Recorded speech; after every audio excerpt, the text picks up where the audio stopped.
देवाच्या लोकांशी नातं या महत्त्वाच्या विषयावर सध्या आपण ह्या आठवड्यात अभ्यास करीत आहोत. आणि कालच्या संदेशात आपण पाहिलं की देवाच्या लोकांची संगत किंवा सहभागिता जी हिब्री किंवा ग्रीक भाषेमध्ये कोइनोनिया एक विशेष प्रकारची जीवनशैली कशी असते, कशी वेगळी आहे, हे आपण कालच्या संदेशात पाहिलं की ज्यांनी देवाशी करार केलेला आहे त्या कराराने ते देवाशीच नव्हे तर एकमेकांशी देखील जोडलेले आहेत. तोच करार आपल्याला एकमेकांशी जोडतो आणि त्यामुळे आपले एक नवीन जीवनशैली होते की आपलं सर्व सामायिक असतं. आपण एकमेकांशी वाटून घेत असतो, शेअर करतो, जसं देव पिता आणि पुत्र एकमेकांशी शेअर करतात. आज आपण ह्या सहवासाबद्दल किंवा या सहभागितेबद्दल आणखी एक गोष्ट पाहू की देवाच्या लोकांना का गरजेचे आहे, आणि ती म्हणजे कराराचे भोजन. आणि म्हणून आजचा विषय आहे कराराचे भोजन. नव्या करारामध्ये एकच असा विधी आहे की जो देवाच्या लोकांना इतरांपासून वेगळे करतो आणि त्यांचं देवाशी आणि एकमेकाशी नातं असलेलं दर्शवतो, प्रगट करतो. आणि ह्या विधीला वेगवेगळ्या चर्चेसमध्ये, मंडळांमध्ये वेगवेगळे नावं दिलेले आहेत. उदाहरणार्थ युकॅरिस्ट, कम्युनियन किंवा प्रभूचा मेज किंवा भाकर मोडणे किंवा प्रभुभोजन. आता नाव हे महत्त्वाचं नाही, पण हा विधी काय आहे, कशासाठी आहे, प्रभू येशूने तो का दिला आणि त्याचा अर्थ काय, आपण तो का करतो, हे समजणं महत्त्वाचं आहे. आणि म्हणून आज आपण पाहू की याचा थेट संबंध, ह्या विधीचा थेट संबंध आपण देवाशी केलेल्या कराराशी आणि एकमेकांशी केलेल्या कराराशी कसा आहे. आता हा विधी प्रभू येशूने ज्यावेळेस त्याच्या शिष्यांबरोबर शेवटचं भोजन केलं वधस्तंभावर जाण्यापूर्वी, त्यावेळेस त्यांनी हा विधी लावून दिला. आणि हे आपल्याला मत्तईकृत शुभवर्तमान याच्या 26व्या अध्यायात वाचायला मिळतं. मत्तई 26 आणि वचनं 26 ते 28 या ठिकाणी काय लिहिलं आपण बघू. मग ते भोजन करीत असता येशूने भाकर घेऊन आशीर्वाद देऊन ती मोडली आणि शिष्यांना देऊन म्हटले, घ्या, खा, हे माझे शरीर आहे. आणि त्याने प्याला घेतला व ईशोपकार स्मरण करून तो त्यांना दिला व म्हटले, तुम्ही सर्व यातील प्या, हे माझे नव्या कराराचे रक्त आहे. हे पापांची क्षमा होण्यासाठी बहुताकरिता ओतले जात आहे. अशा प्रकारे प्रभू येशू ख्रिस्ताने त्या भोजनाच्या शेवटी हा विधी सुरू केला किंवा स्थापन केला. त्याने भाकर घेतली, मोडली, शिष्यांना दिली आणि सांगितलं की ही भाकर माझं शरीराचं प्रतीक आहे, जे वधस्तंभावर तुमच्यासाठी मोडलं जाणार आहे, म्हणजे वधस्तंभावरील मरण. आणि द्राक्षरसाचा प्याला घेऊन म्हटलं की हा प्याला माझ्या रक्तातला नवा करार आहे, जो मी तुमच्याशी आणि बहुतांशी केलेला आहे. म्हणजे जे यहुदी नाही, इतर लोक, इतर देशातले, म्हणजे आजच्या काळात तुम्ही आणि मी सुद्धा त्या बहुतांकरिता किंवा बहुतांसाठीमध्ये आपण देखील आहोत. म्हणजे ह्या दोन वस्तू, भाकर आणि द्राक्षरसाचा प्याला, हे आपसात आशीर्वादित करून शिष्यांना आपसात घ्यायला लावून प्रभू येशूने हा विधी स्थापन केला. आणि अशा रीतीने शिष्यांशी नवा करार त्याच्या रक्ताने केलेला आहे. जुन्या करारात आपण पाहिलं की अब्रामाशी देवाने करार केला होता, आणि नव्या करारात किंवा नवा करार देवाच्या पुत्राने त्याच्या रक्ताने शिष्यांशी आणि प्रत्येक काळात आणि आजही त्याचे शिष्य झाले त्यांच्याशी केलेला आहे. कारण देवाशी नातं हे करारावर अवलंबून असतं, मग ते जुन्या करारात असो की नव्या करारात. आणि म्हणून प्रभू येशूने हा करार केलेला आहे. म्हणून ज्यांनी प्रभू येशूवर विश्वास ठेवलेला आहे, ज्यांनी त्याचा तारणाचा अनुभव घेतलेला आहे, त्यांच्यासाठी हा विधी, प्रभुभोजनाचा विधी हा अत्यंत पवित्र आणि महत्त्वाचा असा आहे. आता आपण पाहू की याचा उद्देश काय होता, प्रभोजनाचा विधी लावून देण्याचा किंवा स्थापन करण्याचा. याचे 3 उद्देश होते. पहिली गोष्ट, शिष्यांनी स्मरण करणे, आठवण ठेवणं की प्रभू येशूने त्यांच्यासाठी काय केलेलं आहे. दुसरी गोष्ट, हा विधी निरंतर करून, नियमितपणे करून त्यांना आठवण राहावी, त्यांचं नातं प्रभू येशू ख्रिस्ताशी आणि एकमेकांशी दृढ होत जावं, जोडलेलं असावं. आणि तिसरं कारण आहे की काही वेळेस असं होतं की आपण देवापासून दूर जातो आणि अनेक समस्यांमध्ये पडतो. अशा वेळेस आपल्याला ताजंतवानं होण्याची, नवीकरणाची गरज असते. आणि म्हणून तिसरं कारण आहे नवीकरण. तर 3 उद्देश ह्या विधीचे आहेत प्रभोजनाचे. पहिली गोष्ट स्मरण किंवा आठवण करणं. दुसरी गोष्ट देवाशी आपलं नातं दृढ करणं आहे हे दाखवणं.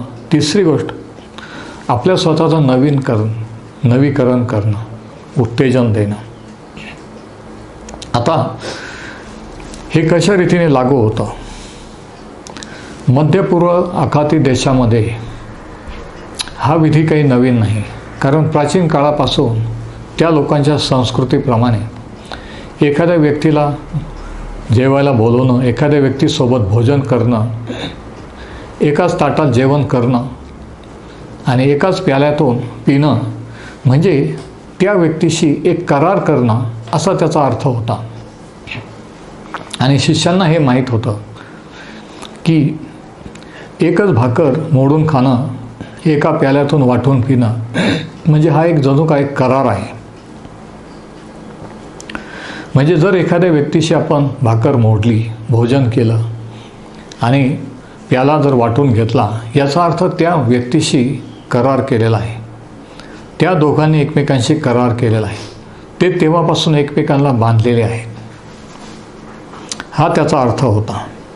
आणि प्रभू येशूने ज्यावेळेस हा करार शिष्यांशी केला, त्यावेळेस आपल्याला हे समजतं की त्याने शिष्यांशी त्याचं नातं हे बांधून घेतलं.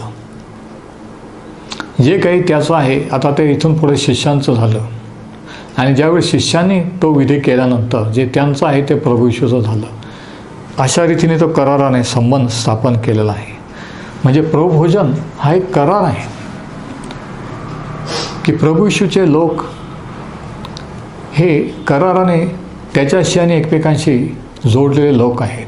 ते कराराचे लोक आहेत. आपण कराराचे लोक आहोत. आता याचा अर्थ आज आपल्यासाठी काय आहे. 4 महत्त्वाच्या शब्दात सांगता येईल. पहिला शब्द आहे समर्पण, दुसरा ऐक्य, तिसरा प्रीती आणि चौथा शब्द म्हणजे प्रामाणिकपणा किंवा विश्वासूपणा. हा करार 4 गोष्टी दर्शवतो की आपलं देवाला पूर्ण समर्पण केलेलं आहे, आपण त्याच्याशी एक झालेलो आहोत, आपलं त्याच्यावर प्रेम आहे आणि आपण त्याच्याविषयी मरेपर्यंत विश्वासू राहू. आणि हे जे देवाच्या बाबतीत आहे ते एकमेकांच्या बाबतीतसुद्धा जेव्हा आपण एकमेकांबरोबर प्रभुभोजन घेतो तेव्हा आपण ह्याच 4 गोष्टी दर्शवतो की आपण एकमेकांना समर्पण केलेलं आहे, आपण एकमेकांशी एक झालेले आहोत, आपण एकमेकांवर प्रीती करतो आणि आपल्यामध्ये विश्वासूपणा आहे. म्हणजे एकदा जर आपण एखाद्या व्यक्तींबरोबर, मंडळीबरोबर भाकर मोडली किंवा हा विधी केला, याचा अर्थ आपण त्या लोकांना, त्या देवाच्या लोकांना समर्पित झालेलो आहोत, बांधले गेलेलो आहोत.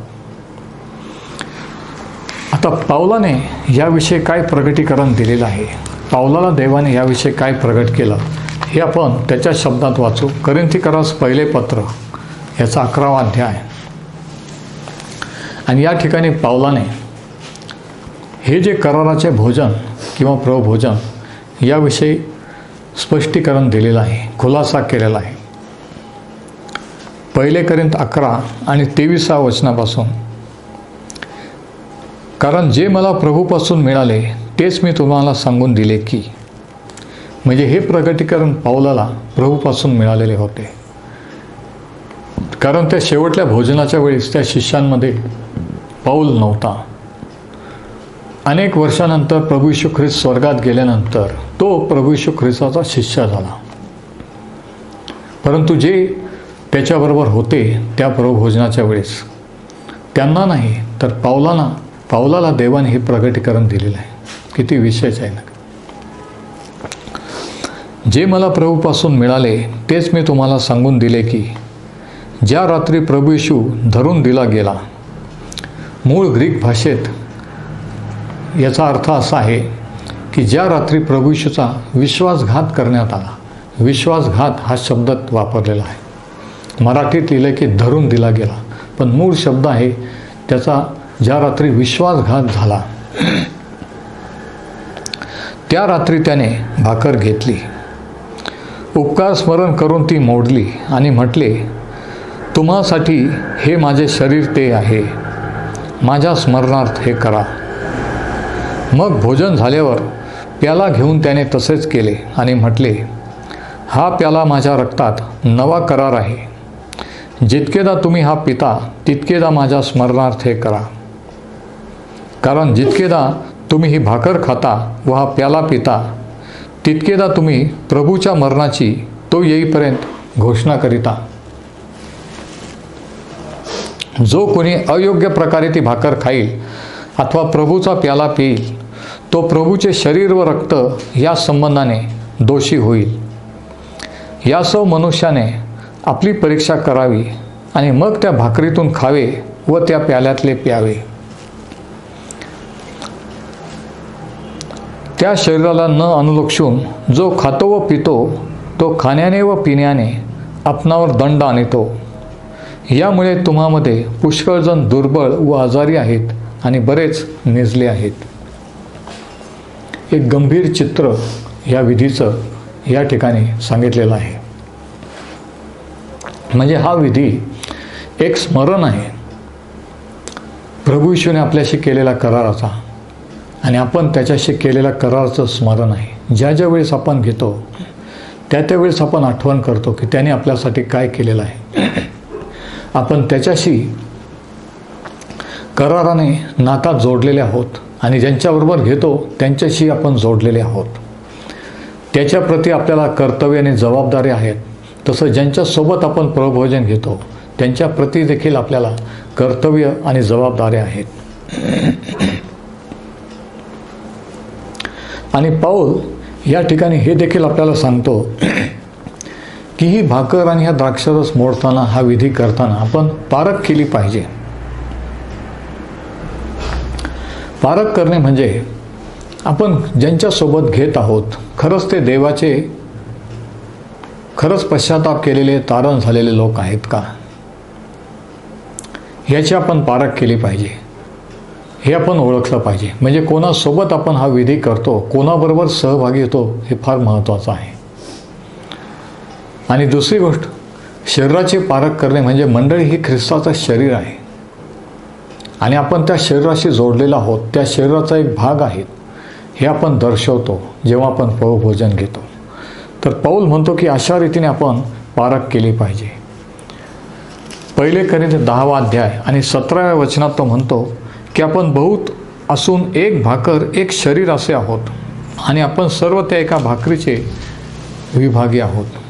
मंडळी एक भाकर आहे, एक शरीर आहे आणि प्रत्येक सदस्य त्या भाकरीचा एक भाग, एक विभाग आहे हे आपण दर्शवत असतो.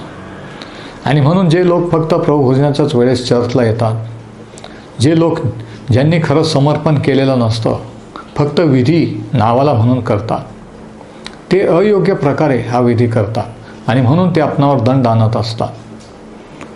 ह्या विधीचा आशीर्वाद त्यांना मिळत नाही. तिसरी गोष्ट, शरीराची पारख करणे म्हणजे शरीरामध्ये ऐक्य टिकवणं, ऐक्य आहे हे दर्शवणं की शरीर हे एक आहे. आपण सर्वजण ख्रिस्तामध्ये एक आहोत. आपण एकाच कराराने त्याच्याशी आणि एकमेकांशी जोडलेले आहोत हे ध्यानात ठेवणं. आपण फक्त एक चर्चचे मेंबर नाही, तर येशू ख्रिस्ताच्या शरीराचे भाग आहोत. आपण एकमेकाचे बंधू भगिनी आहोत, हे ध्यानात ठेवणं.